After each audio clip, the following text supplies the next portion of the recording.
Hello everyone and welcome back to my YouTube channel. So today I'm reading you guys part 7 of my beta reader series. Holy shit, I can't believe we're already at part 7.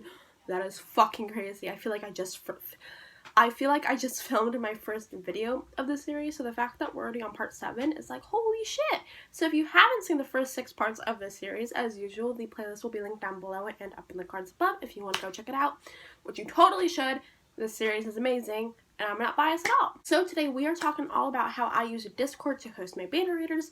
Before we get into today's video, I have a few notes. Number 1, what's Discord? So just in case you are unaware, Discord is basically just a messaging platform for people. It was originally used for gamers, but now a lot of writers use it as well. And Discord basically lets you categorize the stuff that you want to talk about in different channels. So, for example, for writing groups, a lot of writing groups will have a writing channel, a critique partner channel, a platform channel, a publishing channel, a marketing channel. I could go on. And this basically just helps you categorize everything and organize the discussions that you want to have on the platform. Number 2, I got the idea to use Discord from Rector's video. I will leave the link to her channel and her video down below if you want to go and check her out. You totally should. She's fucking amazing and I love her channel. Number 3, Discord does not replace having an organizing system for your beta reader. So although I do host my beta reader process on Discord, and I will explain how I do so in a little bit, I still have an Excel spreadsheet, and that's how I keep track of all my beta readers, and I would highly recommend for you to have something like that. There will be a future video in the series all about that spreadsheet, so stay tuned. That's coming soonish. But yeah, so even if you do decide to use Discord, just know that that does not replace an organizing system at all whatsoever. Alrighty, so those are all of the notes that I have. So this video is going to be split up into 3 parts. The first part is going to be about why I use Discord. The second part is going to break down each channel that I have in my server and why I include it. Okay, anyways, so let's get into it. First section, why do I use Discord? So I have 3 main reasons that I use Discord. So the first reason that I like to use Discord is that it keeps mostly everything in one place. The only thing that I don't have in Discord is my beta reader spreadsheet where I keep track of everything, and then a few other stuff that I use to organize, but pretty much everything is in Discord, and it makes everything so much easier. And this also includes all of the chapters for my book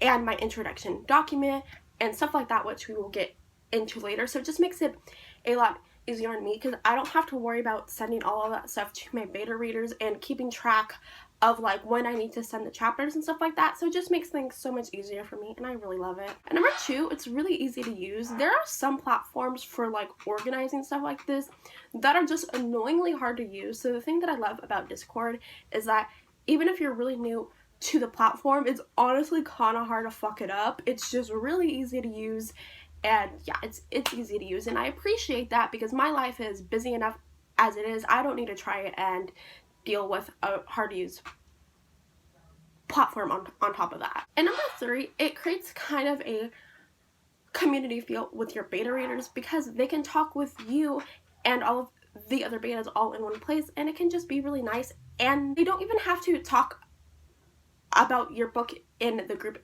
if they don't want to. For example, quite recently me and my betas were just shooting the shit and we were talking about finals, I think. So you know, you don't just have to talk about your book, and it's just a fun time. So those are the main reasons that I use Discord. Now let's get into section number 2, which is the longest one, which is going to be all the channels that I use. I have a fuck ton of channels in my server, so I'm just going to go through them really quick and briefly talk about why I use each of them and what I kind of include in them. So the first one is called the Code of Conduct, and this is just all of the rules for the server, and I just make sure to mention that everyone needs to be nice to each other and that they can't share any spoilery details about my book or anyone else's book, and everything that is mentioned in the server is completely confidential and shit like that. Just basically just your general rules. And then the next server that I have is called the general server, and that's just where we talk about general stuff, and most of the time we don't really talk about my book in that one because I do have specific channels for my book, which we will get into in a minute. Next, I have the sensitive topic server. So I haven't had to use this for my beta round yet, but I included just in case anyone wants to talk about any potentially triggering topics. The next one that I have is called the Introduce Yourself channel. This is something that quite a few writing groups that I'm into, and I just love this idea. And the reason that I have this channel, because it's not really that important, you could say, to like the beta process itself, but I think it's a really good icebreaker, and it really just lets people to get to know each other. And this is also a chance for your betas to post any other links to stuff like their social media accounts, to YouTube, to their blog, what the fuck ever. And I try and follow my betas on all of their platforms just as a small thank you for being a beta reader for me, because I really do appreciate it. And then obviously your betas can follow each other and interact outside of the group, which is always a lot of fun. And I think that this is just a really good icebreaker. No, it's not really like imperative to the beta reader process. I just think it's a fun channel to have. And then the next one that I have is called the questions and answers, and this is basically just where betas can ask questions and I answer them. And I make it very clear that if my betas want to privately ask me a question, they can always DM me. But I like having this server, this channel, because chances are if one beta has a question, a lot of the betas are going to have the same question. So this is just a chance for people to speak up and get their answers, and also for other people to get answers to questions. So I do think that this is a important channel to have. The next channel is called the resources channel. I'm not gonna lie, I'm not sure if I will be including this one for my next beta round when I use Discord, but this is where I post my Lost in Blue playlist, my Pinterest board, and then the introduction document. And the introduction document is basically just a document that just lists all of the stuff with the beta process and how it all works and what all of the channels in the server are for and what my expectations are and shit like that. It's basically just everything that betas need to know about the process. I feel like I probably could have just put that document in the next channel that I'm going to be talking about, but I put it in resources instead. So like, I don't know if I'm going to be having the resources channel or not, but I just thought it was a cool idea to have. So the next channel is going to be the questionnaires and chapters channel. So for my beta reader process, I give my betas the option of either doing an interview with me or just filling out a questionnaire. So I went ahead and I posted all of the PDFs for my book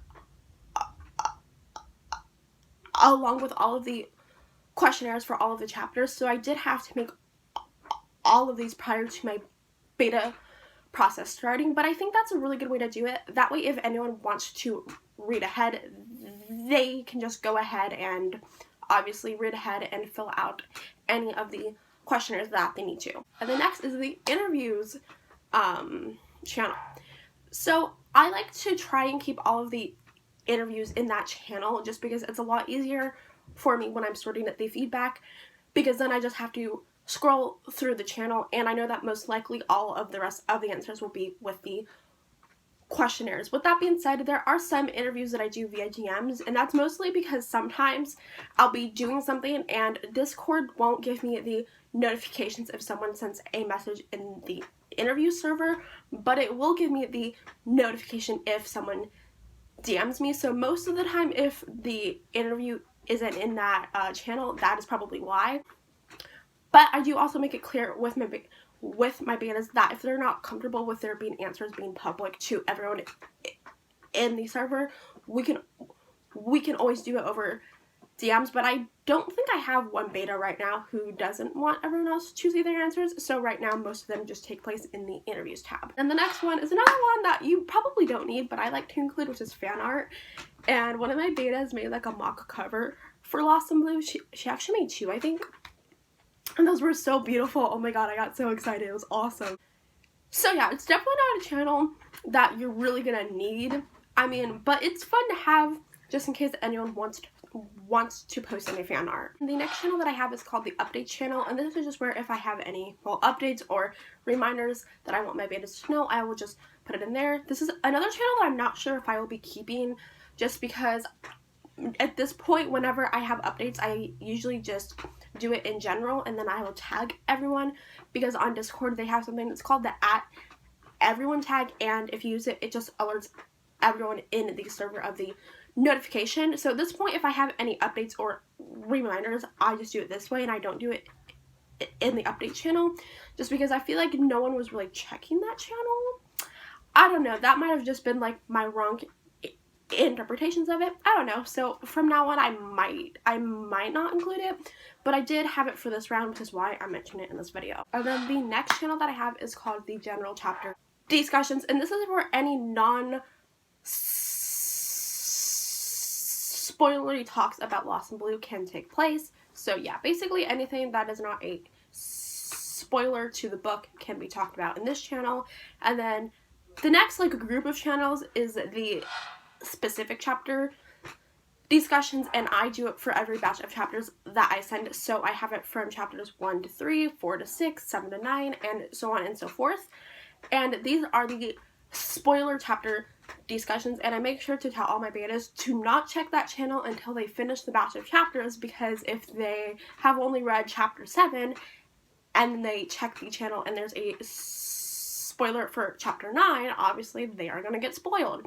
So it's important to mention to your betas to only look at the channels once you've read all of the chapters that are going to be discussed in that channel, because at that point it's fair game. Also, it's important to note that in my server, even if something is a spoiler for the book and they want to talk about it, but it is like a triggering topic, then that goes in the sensitive topics channel, even if it is a spoiler for the book, because it's more important to me that people aren't triggered, that if they might get a spoiler or two. But if they do it in the sensitive topics channel, they can also black it out on Discord. So on Discord, if you put 2 bars at the start and end of each phrase, it actually blocks it out, and it's actually called the spoilers tag, so people can just tap on it to see the spoiler for the book. That's all I've got for you guys today. I hope you enjoyed today's video, and if you did, please give it a big thumbs up and hit that big red subscribe button down below and turn those post notifications so that you know every time that I upload.